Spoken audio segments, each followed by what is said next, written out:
ये तलाक की बात लोगों को पता चले, क्या फायदा? लोग तो तमाशा बनाएंगे ना। बेहतर कि ये राज राज ही रहे। छुपाना चाहो तो आराम से छुपा सकती हो। अब तुमने सारी जिंदगी इसी घर में मेरे साथ रहना है।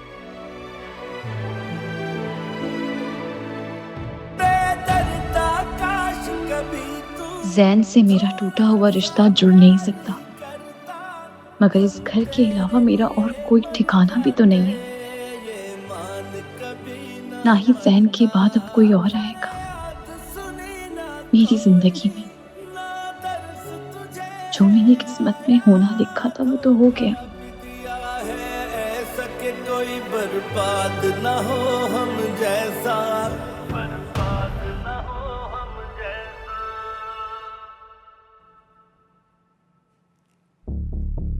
जैन का नंबर फिर बंद आ रहा है। इतने दिनों से एक भी कॉल नहीं की उसने। क्या करूं मैं? इस सारा को संभालना बहुत मुश्किल हो गया अब। 9 बजने को आए, अभी तक नहीं आई है। पता नहीं क्या करती फिर रही है ये लड़की।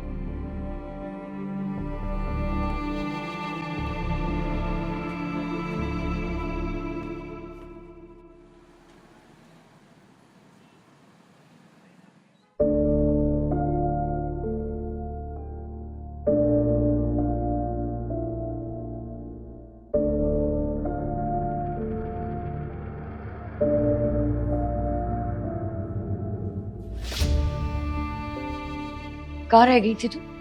ये वक्त है वापस आने का घर। बता के तो गई थी। अब क्या 10,000 बार बताऊं आपको मैं? मम्मी आप भी ना।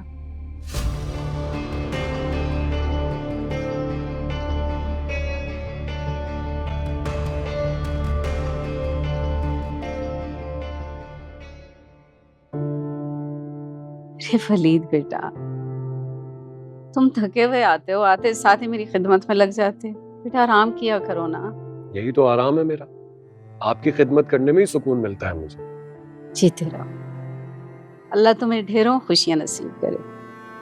माँ, आप सारा दिन घर में अकेली रहती हैं, कहीं चली जाया करें, आस पड़ोस में कोई दोस्ती वगैरह करें। और अगर ऐसा नहीं करना तो फिर एक काम करें ना, आप अपना वही कपड़ों का काम शुरू कर दें ऑनलाइन वाला, फिर मैं आपको बुटीक खोल दूंगा। नहीं, कोई इसकी जरूरत नहीं है। मुझे इस घर को वक्त देना है, ऊपर वाले पोर्शन को सेट करना है। खुदा का वास्ता है, वहां ऊपर वाले पोर्शन को अभी ना छेड़ें। जब मेरी शादी का कोई सिलसिला बनेगा तो तब देख लेंगे। मैं आपको एक मशवरा दूं, आपको चाहिए आप माजदा आंटी की तरफ चली जाया करें। उस दिन उसका रवैया अजीब सा था, देखा नहीं था तुमने? और वैसे भी बेटा बिला वजह किसी को डिस्टर्ब करना अच्छा नहीं लगता मुझे।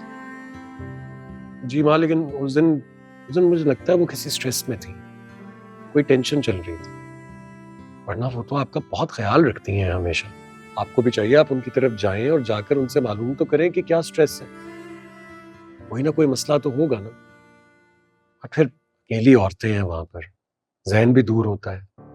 हाँ, ये बात तो तुम्हारी ठीक है।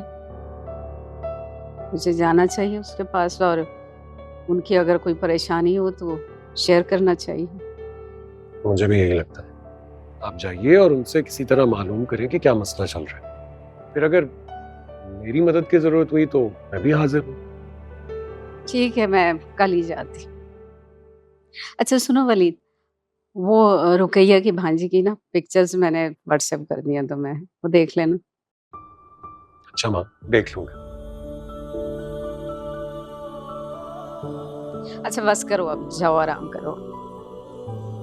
अच्छा ठीक है।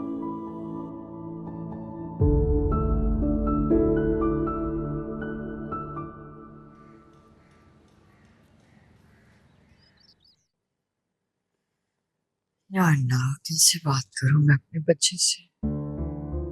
कैसे पूछूं मैं उसकी खैरियत?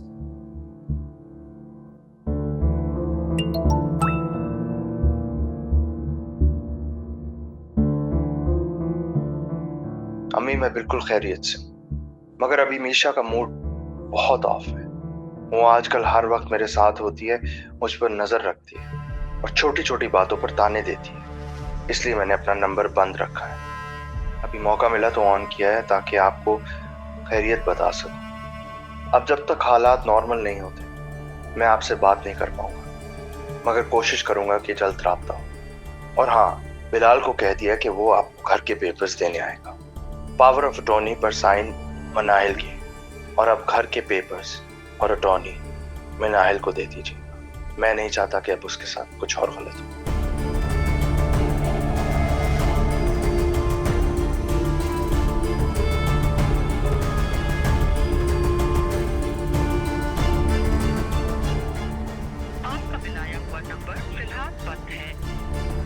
ये बंद है इसका।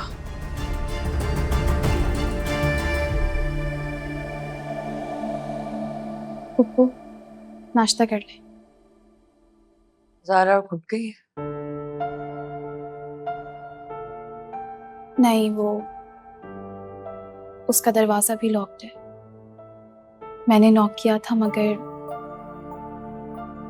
या अल्लाह, इस लड़की ने तो जिंदगी हिसाब करके रख दी मेरी। एक बात कहूँ पप्पू, ज़िद और गुस्से में आके इंसान हमेशा अपना नुकसान करता है। अगर वो जिद में है तो आप अपनी जिद छोड़ दें। कांटों में उलझे दामन को कभी खींच के नहीं निकालना चाहिए, वरना तार तार दामन के सिवा कुछ हाथ नहीं आता।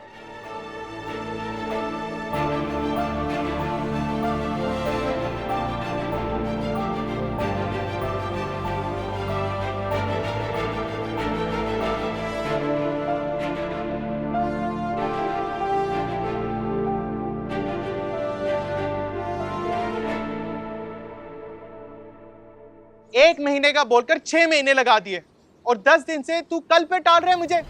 देर सवेर हो जाती है यार, मैं कहीं भाग तो नहीं रहा। दे दूंगा तेरे पैसे। मुझे आज और अभी चाहिए पैसे। मुझे नहीं पता, मैं यहाँ से हिलूंगा नहीं, यहीं बैठा हूँ मैं आज। सुहेल क्या गया तुझे यार? मैं तुझे कह रहा हूँ ना, अंदर बैठ के बात करते हैं। मैंने कहीं नहीं बैठना, मुझे आज ही पैसे चाहिए। तू अंदर तो चल। मैंने नहीं चलना कहीं भी। चल तो यार, कैसा दोस्त। देख, मुझे मालूम है तेरी कल वो कभी नहीं आएगी जिस दिन तू मेरे पैसे देगा। समझा कर यार, जॉब खत्म हो गई है, नया बिजनेस स्टार्ट किया है, सेट होने में टाइम तो लगेगा। तेरी पाई लुटा दूंगा। भाई मान नहीं हूं मैं, बस वक्त बुरा चल रहा है मेरा। मुझे कोई टाइम लिमिट तो बता कि कब तक देगा। देख यार, मैं भी कोई लैंडलॉर्ड तो हूं नहीं, मैं भी एक नौकरी पेशा बंदा हूं। कुछ पैसे बुरे वक्त के लिए बचा के रखे थे जो तुझे उठा के दे दिए, अब तू वापस करने का नाम ही नहीं ले रहा।